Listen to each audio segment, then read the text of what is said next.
তো ভাই খাদান রিলিজ হতে 2 থেকে 2.5 মাসের মতো বাকি। তো তোমাদের কি মনে হয় ওয়েস্ট বেঙ্গল বক্স অফিস থেকে খাদান কত কোটি টাকার কালেকশন আনতে পারে? প্লিজ এখানে এসে কেউ বলবে না যে সিঙ্গেল স্ক্রিন বন্ধ হয়ে যাচ্ছে, মাল্টিপ্লেক্সে সেইভাবে বাংলা ছবি নেয় না, এইসব অজুহাত কিন্তু কেউ দেবে না ভাই। ভাই জওয়ান শুধু ওয়েস্ট বেঙ্গল দিয়ে 42 কোটি প্লাস কালেকশন করেছে। এছাড়া স্ত্রী মাত্র 2 সপ্তাহে 22 কোটি প্লাস কালেকশন করে এনেছে শুধু ওয়েস্ট বেঙ্গল দিয়ে। ভাই হিন্দি ফিল্ম যা হল পাচ্ছে ওয়েস্ট বেঙ্গলে, বাংলা ফিল্মও তো তাই হল পাচ্ছে ওয়েস্ট বেঙ্গলে, তাই না? থেকে তো বেশি বা কম কিছু তো পাচ্ছে না। আর এই ওয়েস্ট বেঙ্গলে কিন্তু একটা বাংলা ছবি 2 কোটি প্লাস যেতেই কিন্তু 4 সপ্তাহ লাগিয়ে দেয়। এই বছরের হাইয়েস্ট গ্রসিং বাংলা ছবি কোনটা জানো? অযোগ্য। তোমাদের কি মনে হয় অযোগ্য কত কোটি টাকা কালেকশন করেছে? গেস করো দেখি। ভাই 2 কোটি 70 লাখের মতো নেট কালেকশন করেছে, আর গ্রস কালেকশন মিলিয়ে কিন্তু 3 কোটি ছুঁই। এটা হলো 2024 এর হাইয়েস্ট গ্রসিং বাংলা ছবি। বুঝতে পেরেছো বাংলা ছবি কোথায় দাঁড়িয়ে আছে? বছর শেষ হতে চললো, বাট এখনো পর্যন্ত কোনো বাংলা ছবি আসেনি যেটার কালেকশন কিন্তু 5 কোটি টাকার উপরে গেছে। ভাই 2024 শেষ হতে মাত্র আর 4 মাস বাকি। এই হাল বাংলা ছবির, বুঝতে পেরেছো? 2023-এ কিন্তু এই হালটা ছিল না, এর থেকে কিন্তু বেটার হাল ছিল। কারণ 2023-এ চেঙ্গিস বলো, দশম অবতার বলো, প্রধান বলো, বাঘাযতীন বলো, সরি বাঘাযতীন না, রক্তবীজ বলো, এই ফিল্মগুলো কিন্তু 5 কোটি টাকার উপর কালেকশন এনে দিয়েছিল, যেটা কিন্তু 2024-এ পুরো সান্নাটা হয়ে গেছে। মানে এখনো পর্যন্ত দেবদার ফিল্ম আসেনি, জিদ্দার অলরেডি একটা ফিল্ম চলে এসেছিল, সেই ফিল্মের কালেকশনও খুব একটা ভালো হয়নি। মিঠুনদার এখনো ফিল্ম আসেনি, সেই ফিল্মগুলো কত কালেকশন করবে আমাদের জানা নেই ভাই।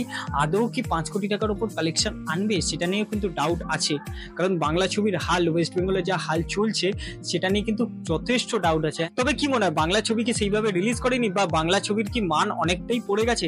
একদমই না ভাই, আগের বছরের থেকে কিন্তু এবছরে বাংলা ছবি যথেষ্ট মান বেড়েছে। এছাড়া কিন্তু বাংলা ছবি খুব ভালোভাবে রিলিজ হয়েছে, কিন্তু সেই বাংলা ছবিগুলো বক্স অফিসে সেইভাবে কোনো পারফর্ম করতে পারেনি। যেমন মির্জা খুব ভালো একটা মাস কমার্শিয়াল ফিল্ম ছিল, কিন্তু সেভাবে বক্স অফিসে পারফর্ম করতে পারেনি। এছাড়া কিন্তু পারিয়া গুড কমার্শিয়াল ফিল্ম ভাই, তাও কিন্তু বক্স অফিসে পারফর্ম করেনি। এছাড়া জিদ্দার বুমেরাং ভাই, ফিল্মটা আমার খুব ভালো লেগেছিল, খুব ভালো কমেডি ছিল, অ্যাক্টিং ভালো ছিল, খুব ভালো জোকস ছিল, তাও কিন্তু ফিল্মটা 1.5 কোটি টাকা কালেকশন করেছে, যেটা জিদ্দার ফিল্মের থেকে আশাই করা যায় না ভাই। তবে খাদান থেকে কিন্তু একটা আশা রয়েই গেছে, কারণ খাদান একটা হাই বাজেট ফিল্ম হতে চলেছে।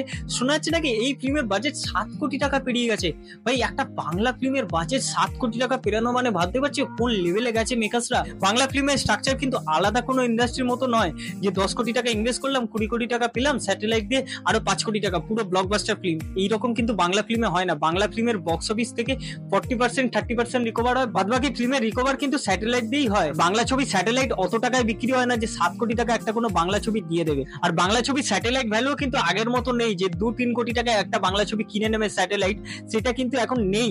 তো এই খাদানের বাজেটটা কিন্তু বেশিরভাগ হল থেকে তুলতে হবে। যদি হল থেকে না তোলে তাহলে কিন্তু খাদান আদৌ স্যাটেলাইট থেকে কত কোটি টাকা কালেকশন করবে সেটাও কিন্তু ডাউট আছে, কারণ খাদান ফিল্মটা কিন্তু 18+ ফিল্ম হতে পারে। তো 18+ ফিল্ম হলে কিন্তু স্যাটেলাইট ভ্যালু খুব একটা বেশি পাবে না খাদান। তো খাদানকে কিন্তু হল থেকে মিনিমাম 5 থেকে 6 কোটি টাকা কালেকশন করে আনতেই হবে, চোখ বন্ধ করে এই টাকাটা আনতে হবে, নলে কিন্তু খাদান হিট ফিল্ম কখনোই হবে না। তাই জন্য তোমরা দেখবে দেবদা কিন্তু টেক্কার আগে খাদানের প্রমোশন অলরেডি করতে শুরু করে দিয়েছে, কারণ খাদানের টিজার আগে রিলিজ করে দিয়েছে।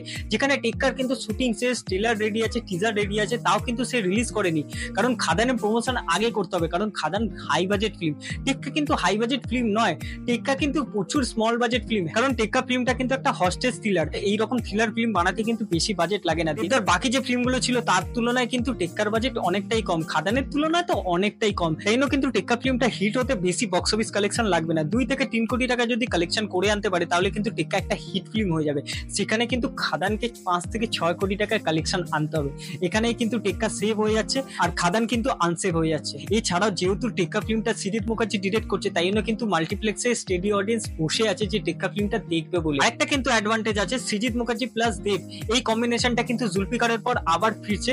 তো এইটা নিয়েও কিন্তু একটা হাইপ আছে, এর জন্য কিন্তু মানুষজন হলে টেক্কা ফিল্মটা অবশ্যই দেখতে যাবে। এছাড়া কিন্তু আরেকটা অ্যাডভান্টেজ আছে, সেটা হলো পুজোতে যদি কোনো খারাপ ফিল্মও রিলিজ হয় সেই ফিল্মটাও কিন্তু ডিসেন্ট কালেকশন করে নেয়। দেখো 2023-এ যে কটা ফিল্ম রিলিজ করেছে, 5টা মতো মনে হয় ফিল্ম রিলিজ করেছিল, সেই কটা ফিল্মই কিন্তু খুব ভালো ব্যবসা করেছে। দশম অবতার 6 কোটি প্লাস গেছিল, বাঘাযতীন 4 কোটির মতো গেছিল, রক্তবীজ 5 কোটির মতো গেছিল, রক্তবীজ 5 কোটি প্লাস গেছিল, মাসি 1 কোটি প্লাস গেছিল। ভাই সব কটা ফিল্ম হিট ছিল। তাই জন্য টেক্কা কিন্তু অনেকটাই সেফেস্ট অপশন দেবদার জন্য। এই অ্যাডভান্টেজ গুলো কিন্তু খাদান পাবে না, কারণ খাদানের যে অডিয়েন্স গুলো ছিল তারা কিন্তু সবাই এখন হল বিমুখ হয়ে গেছে। মানে খাদান তো একটা মাস কমার্শিয়াল ফিল্ম, তার যে অডিয়েন্স ছিল সেই অডিয়েন্স গুলো এখন পাঠান, জওয়ান, স্ত্রী 2 দেখছে, বাট বাংলা ফিল্ম কিন্তু সেইভাবে দেখছে না তারা। যদি এই অডিয়েন্স গুলো বাংলা ছবি দেখতো তাহলে কিন্তু মির্জার মতো ভালো কমার্শিয়াল ফিল্মও একটা হিট ফিল্ম হতো।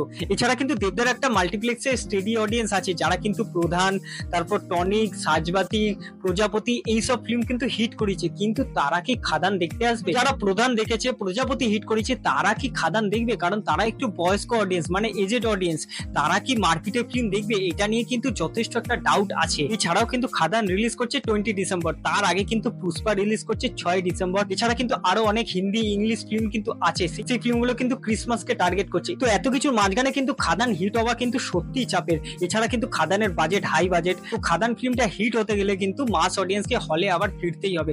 যারা পাগলু দেখেছে, যারা রংবাজ দেখেছে, যারা চ্যালেঞ্জ দেখে হিট করেছে, তাদেরকে কিন্তু হলে আবার আসতেই হবে, নলে কিন্তু খাদান 4-5 কোটি টাকার উপর কালেকশন করাটা কিন্তু প্রচন্ড চাপের হয়ে যাবে। এমনিতেই কিন্তু খাদান একটা মাস কমার্শিয়াল ফিল্ম, এজেড অডিয়েন্স আমার মনে হয় কিন্তু এই ফিল্মটা দেখবে না, অ্যাভয়েড করে দেবে, যেটা আমার মনে হচ্ছে এখন থেকে। যদি দেবদা প্রমোশনের সাহায্যে এই অডিয়েন্সটাকে কনভিন্স করতে পারে তাহলে তো খুবই ভালো হবে, তাহলে কিন্তু কোথাও গিয়ে খাদান 5 কোটি টাকার উপর কিন্তু কালেকশন আনতে পারে। যদি এই অডিয়েন্সটাকে দেবদা কেটার না করতে পারে তাহলে কিন্তু চাপ হয়ে যাবে খাদান হিট হতে। আবার খাদান ফিল্মটা কিন্তু দুটো পার্টে আসবে, যার সেকেন্ড পার্টের কিন্তু কিছুটা পোর্শন আগে থেকে শুট হয়ে থাকবে। বুঝতে পারছো কি লেভেলের রিস্ক নিচ্ছে মেকার্সরা? তো আমি এটাই চাইবো যে খাদান একটা বড় সড়ো ব্লকবাস্টার ফিল্ম হোক, প্রজাপতি রেকর্ডও ভেঙে দিক। সবাই ইন্ডাস্ট্রির লোকেরা কিন্তু এখন খাদানের উপরই তাকিয়ে আছে, খাদান কত কোটি টাকার কালেকশন আনে সেটাই কিন্তু সবাই দেখবে। যদি খাদান একটা ভালো কালেকশন এনে দিতে পারে তাহলে কিন্তু আগামী দিনে আরো মাস ফিল্ম কিন্তু বাংলাতে তৈরি হবে। মাস ফিল্ম না হলে কিন্তু ইন্ডাস্ট্রি কখনোই গ্রো করবে না। তুমি আদার্স যে কোনো ইন্ডাস্ট্রি দেখে নাও, সেখানে কিন্তু মাস ফিল্ম হচ্ছে বলেই ইন্ডাস্ট্রিটা গ্রো করছে, নাহলে কিন্তু ইন্ডাস্ট্রি কখনোই গ্রো করবে না। তো এটাই ছিল আমার খাদান নিয়ে কিছু কথা। তোমাদের কেমন লাগলো এই ভিডিওটা অবশ্যই কমেন্ট সেকশনে জানাতে পারো, আর তোমাদের খাদান নিয়ে কি মতামত সেটাও কমেন্ট সেকশনে জানাতে ভুলো না। এই ভিডিওটি যদি তোমাদের ভালো লেগে থাকে তো লাইক, শেয়ার, সাবস্ক্রাইব করে দিও। দেখা হচ্ছে পরে ভিডিওটা।